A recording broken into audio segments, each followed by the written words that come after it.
Баланс между професионалния и личния живот. Как да постигнеш баланс между личния и професионалния си живот? 8 стълба на балансирания живот. Постигането на баланс в живота не е много лесна задача. Често за нашето внимание влизат в единоборство от професионалния и личния ни живот. Към нас има огромни количества изисквания от всички страни. Подобна житейска обстановка е изключително лесно да неглижираме своето физическо и емоционално състояние. Доста разпространено е вярването, че такова нещо като баланс между работа и личен живот няма. Или си всеотдайна домакиня, посветена изцяло на своите деца, или си свръхамбициозна и безкомпромисна кариеристка. Но това са двете абсолютни крайни точки, а черно-бялото мислене е мисловна грешка. Много често балансът ни е много по-деликатно нарушен. Споровете относно работата и семейния живот са една от най-стресиращите части на нашето битие. Водени от желанието ни да си осигурим комфорт, ние много често поставяме на преден план своята професионална реализация. Целта е да си намерим добра, платена работа, която да ни донесе добро финансово и социално положение. Чрез тях ние обикновено искаме да си осигурим по-добър начин на живот, т.е. професионалният ни живот би трябвало да подобри нашия личен живот. Само че в един момент започваме да живеем изцяло за своята работа. Прекарваме дълго време в офиса, носим си домашна работа и в главата си не излизаме от работните казуси. Казано по друг начин, работата превзема цялото ни време, а животът ни остава на заден план. А последиците от това не са никак приятни. Постоянно умора, бърнаут и криза в здравословното състояние. Балансът между професионалния и личния живот е предизвикателство за всеки. Независимо, че битува отново много разпространеното схващане, че дисбалансът засяга само жените.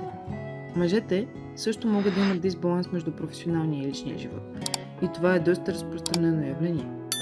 Споровете относно работата и семейния живот са една от най-стресиращите житейски теми. Хората се затрудняват да се борят с проблемите в работата и в семейството. Много хора постоянно жонглират, за да балансират работата и своя личен живот. Огромно е предизвикателството пред една работеща майка, изправена пред казуса баланс между личния и професионалния живот. Огромно е предизвикателството пред бащата, изправен пред същия казус, да балансира изкарването на стабилни доходи и времето за семейството. Какво е баланс между професионалния и личния живот? В представите си повечето хора смятат, че няма такова нещо като баланс между работа и личен живот. И аргументът за това е базиран на вложеното време и енергия. Все едно, животът е пай, който е добре да се раздели по-равно. А всъщност, тайната на баланса е да бъдем по-продуктивни и успешни. Той е изключително важен, за да се насладиш максимално на всеки един момент от своя живот. Обаче животът не е пай, а балансът не предполага инвестиране на еднакво време и енергия във всяка една част. Тоест не става въпрос за посвещаване на равни часове. По-добре е да се мисли в мащаби. В определен житейски етап везните са наклонени към личния живот, а понякога към работата. И това е нормално. И балансът между личния и професионалния живот е свързан с намирането на индивидуален ритъм.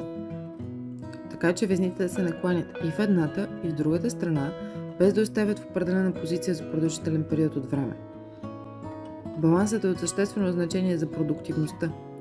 Знам, че може би не намираш логика в това, но търсенето на баланс ще повиши продуктивността на твоята работа. За да можеш да повишиш своите резултати, трябва да правиш почивки. Ако се преумориш и не спреш за малко, продължавайки все повече да се уморяваш и стресираш. А това със сигурност не е рецепта за максимална производителност. Балансът предотвратява бърнаут. Работата по цели дни и нощи е добра стратегия в краткосрочен план. Определено не е дългосрочна стратегия. Ще прегориш, ще усетиш претоварване и неспособност да продължиш напред.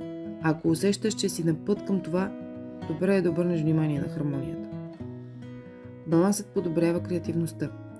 Помисли си за това, колко велики идеи са те поразили по душа, в тоалетната, на пътеката във фитнеса или пък в първите минути сутрин след събуждането ти. Дори да не работиш, твоят мозък поддържа задачки на бекграунд. Щом телефонът ти го може, защо мозъкът ти да няма тази функция?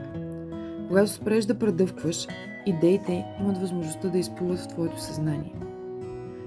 Балансът е важен за твоето здраве. Няма да влизам в дебрите на клишетата, които проповядат вратата на прекалената работа върху здравето. А мисля, че всеки един от нас интуитивно е наясно, че прекалената работа е вредна за нас.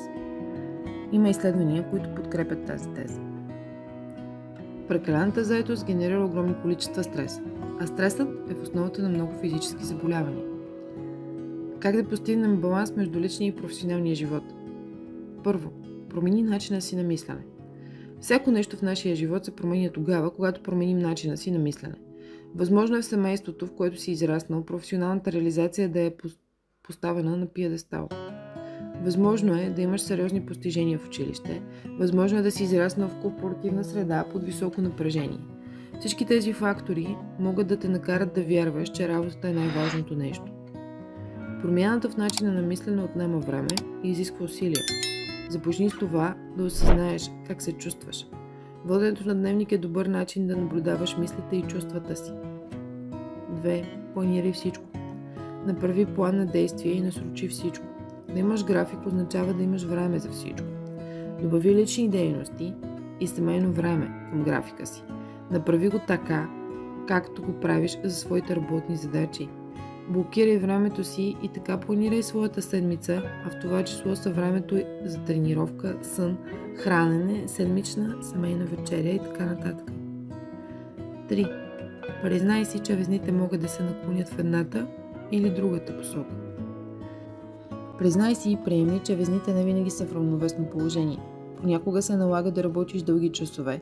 Понякога обаче личният и семейният живот изискват повече време и внимание. Единственото, което трябва да направиш, е да внимаваш везните да не останат перманентно наклонени само в една от страните.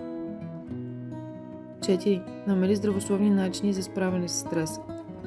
Една от основните причини, поради които може да се чувстваш претоварен и нестабилен е стресът. Има различни и лесни техники за справяне с стреса. Намери тези, които ти допадат и ги включи в дневната си рутина. Но най-вече почивай редовно и качествено. Грижата за себе си винаги означава, че трябва да вземеш една седмица отпуск, за да отидеш на почивка или пък да се погледнеш в някой спа център. Грижата за себе си е рутинна процедура. И не зависи от това дали се намираш у дома или в офиса. Тялото и умът имат нужда от ежедневна поддръжка, а не само в определени дни и часове. Всички проблеми, които имаме, обикновено се дължат на факта, че прекалено дълго време не сме се грижили добре за своето тяло и психика. Имаме нужда от въздух, храна, сън. Изобщо базовите ни потребности не могат да бъдат непрестанно отлагани за времето, когато ще имаме време. Те не са лукс, който трябва да заслужим. И за да можем дълго време да бъдем заети с нещата, които са от второстепенно значение, но правим приоритет, е необходимо да се погрижим за своето здраве. 5. Организирай се. Организацията ще ти помогне да свършиш повече за по-кратко време. Ще ти помогне и да управляваш всички лични, семейни и професионални задължения. Това ще даде свобода на мозъка ти да се наслаждава на работата и на личния ти живот. Организацията намалява и стреса. Тя премахва притеснението, че ще забравиш или загубиш нещо. Разработи си лична система за организация, съобразена с твоите лични специфики. Дали ще го правиш онлайн или офлайн, това си е твой личен избор. Спри да бъдеш перфекционист. И това се отнася и за личните и за работните задачи. Спри да правиш всичко перфектно. Задоволи се с най-доброто, на което си способен. Мозъкът ти е програмиран така. И дори на автопилот той ще направи точно това. Най-доброто, на което си способен към момента, в който правиш даденото нещо. 7. Постави ясни граници. Поставянето на ясни граници е един от най-добрите начини за подобряване на баланса между работа и личен живот. Има много варианти на граници, които можеш да зададеш. Ето няколко, на които е добре да помислиш. Задай начален и краен час на своя работен ден. Ако няма ясен диапазон, работният ден може да стане целият ти ден. Постави ограничения на времето, което отделяш за задачи с нисък приоритет, превъртане на социални медии, прекарване на време пред телевизора и гледане на новинарски емисии и така нататък. Създай си специално работно пространство, дори да нямаш офис. Без проверки и прелиствания на работни мейли по време на грижите за себе си или за семейството. Без работа по време на отпуск. 8. Не пести време за сметка на съня. Може да ти звучи изкушаващо да намалиш съня, за да удължиш своето продуктивно време. Не попадай в този капан. Лишаването или намаляването на съня ще доведе до неблагоприятен ефект върху когнитивните способности. Може да намали способността ти да се концентрираш. В крайна сметка ще работиш повече, за да компенсираш липсата на продуктивност. Силно е възможно и да се наложи да повториш някоя задача, за да я свършиш на нивото, което желаеш. Почивката е важна, затова си я осигури, за да можеш да бъдеш в оптимална форма. Ефективна комуникация. Ключът към ефективното решаване на проблеми е комуникацията. Промяната в начина на общуване може да промени изцяло играта. Ако можеш да изразиш правилно своите очаквания, да изговориш по правилния и асертивен начин своите потребности, можеш изцяло да промениш реалността, в която живееш. Ефективната комуникация на работното място ще ти донесе успех и ще ти помогне да вземеш правилните решения. А ефективното общуване в семейството може да ти е от полза да споделиш своите проблеми, да получиш правилния съвет или подкрепа. Така балансът между работа и семейство става много по-лесно решим проблем. Постигането на баланс между личен и професионален живот не се постига за една нощ, но не е непостижим. Това е една от областите, където не е важно съвършенството, а напредъка. Тайната е в малките крачки към хармонията. И в края на деня си благодаря за това.